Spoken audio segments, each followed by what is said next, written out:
Hi, welcome to my spotlight. Hi, I'm Reba Hervis. I'm Artistic Director at Overshadowed Theatrical Productions, and I've been doing a little bit of thinking this week about what it means to be in the spotlight. A spotlight is an instrument that shines a beam of light onto a stage or on a person. But being in the spotlight is something entirely different. It's being wherever it is that the director wants the audience to look. It can be on me as I sing, or it can be on me as a character. When I creep across the stage, a follow spot might follow me over to the side so that the audience sees that I'm laying an apple in the hands of Snow White, and maybe the light comes just on the apple. Or it can be in a whole group of people. Being in the spotlight can also be something that social media or a news outlet or politicians want you to think about, and so they might cause you to direct your attention to a person or a thing and something that's going on. And that can be also being in the spotlight. If I'm in the spotlight, you can see that it'll highlight you in very different ways. If I'm not in the front and I actually choose to step back, you will see that it highlights different parts of me. The light is no longer on my face.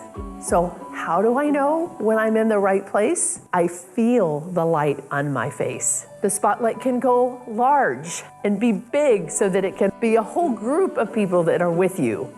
Or it can go small and highlight just your eyes or your hands, or maybe even your feet if you're into a dancing number. Are there dangers in having a desire to want to be in the spotlight? I actually think that there are three considerations.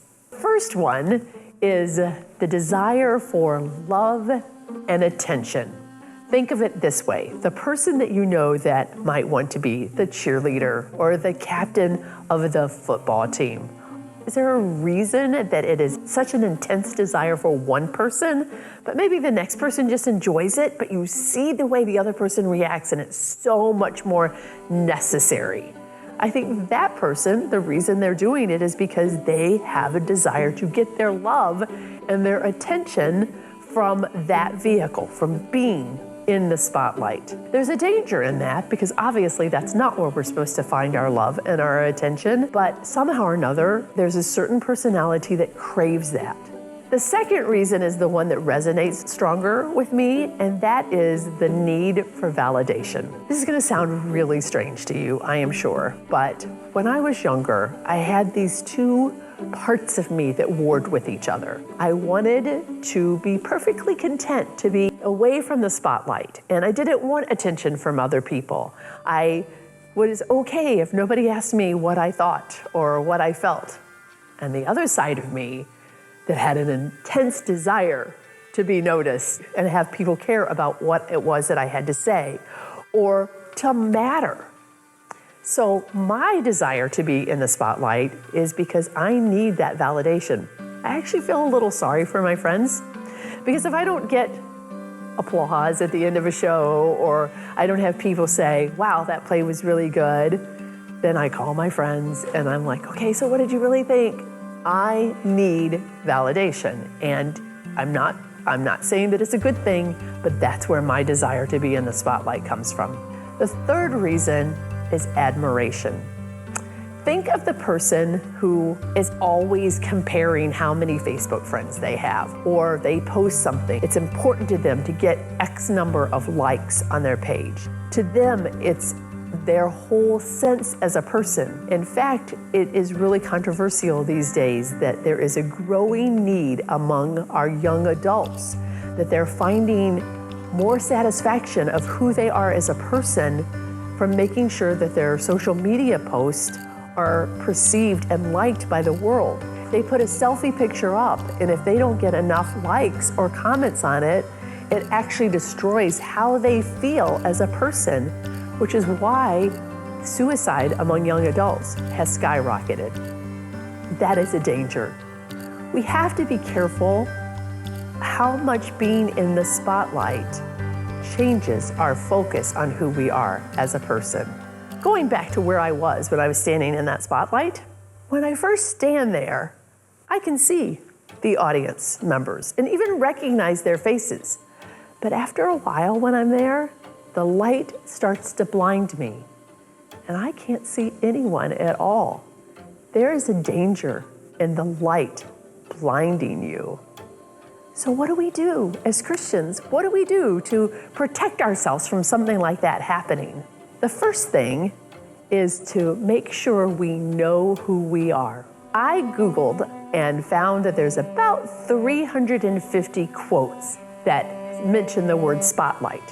Half of them are made by famous people who mention that they don't love the spotlight, that they can't be who they are, that they have to hide from the public.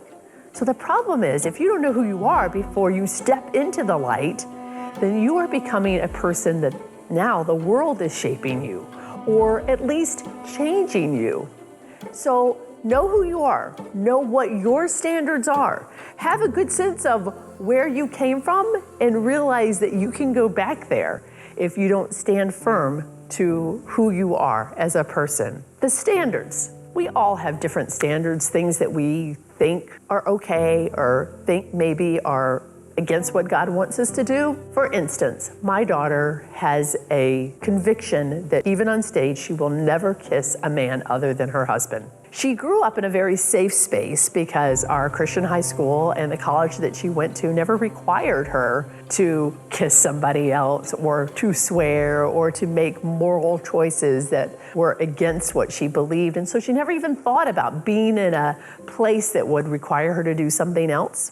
So she tried out for Cinderella and was rewarded and offered the part of Cinderella. Still, she didn't think of the possibility that she might have to kiss Prince Charming until one day the director asked her to do that. She was mortified and embarrassed and didn't know quite how to handle it. And so eventually she went privately to the director and said, I just can't do that. And I understand if you have to take the part away from me. The directors agreed to let her have the part, let her do a stage kiss, and everything was fine, other than the fact that they made it perfectly clear that that was the only time she would ever work with that theater, and her future with them was done. Now, if my daughter wasn't at the place that she knew what it was that was important to her, I guarantee you that it would have been a lot easier for her to not want to give up her future, but to instead have that possibility of wanting to work in that theater once again. As I was Googling quotes about spotlights, I came across one that I think summarizes this danger perfectly. Too often, the spotlight that highlights our success burn out quickly, while the spotlight that scrutinizes our failures is a long life bulb. The second way that we can make sure that we protect ourselves from losing our focus is to keep our relationship with Christ strong. There's a reason that our YouTube channel is called From the Wings. It actually has a double meaning, right? The first one is our stage, and at the side of every stage, you have a wonderful thing called the wing. In this space, actors wait until time to make their entrance onto the stage, but it also is used to house different things. Right now, in our wing space, we have our truss system, as well as some of our set pieces for our trip to Bountiful that open on Thursday. It's an important place to rest, to work, to be prepared. And that's actually something that's really important for us as Christians to do as well, to have that relationship. If it's not strong, then how do you make the decisions that you're supposed to make to protect you? Psalm 91 says, He will cover me with his feathers, and under his wings shalt I trust. It's so important to have his wings encompass you and protect you and overshadow you. If that relationship is not there, it will be impossible for you to continue to make good decisions. The third principle for you to remember is to surround yourself with good friends and family. What's a good friend? It's a person who will be willing to stand up to you even when you're making a wrong decision. The person who can look you in the eye when you're saying, not me, I want to do this, and say, have you prayed about it? What does the Bible say? You told me from the very beginning this is not the way you wanted to live your life, and what are you doing now? If you Make the decision to surround yourself with good friends now. It will help you keep that focus when times get tough, when the world keeps trying to snatch your focus away from what the Lord wants you to do. In closing, I found a wonderful quote by Bernard Kelvin Cleve. Step out today, not seeking to be in the spotlight, but for a spot to be the light. I'm Reba Hervis, Artistic Director at Overshadowed Theatrical Productions, and this is just me talking to you from the wings.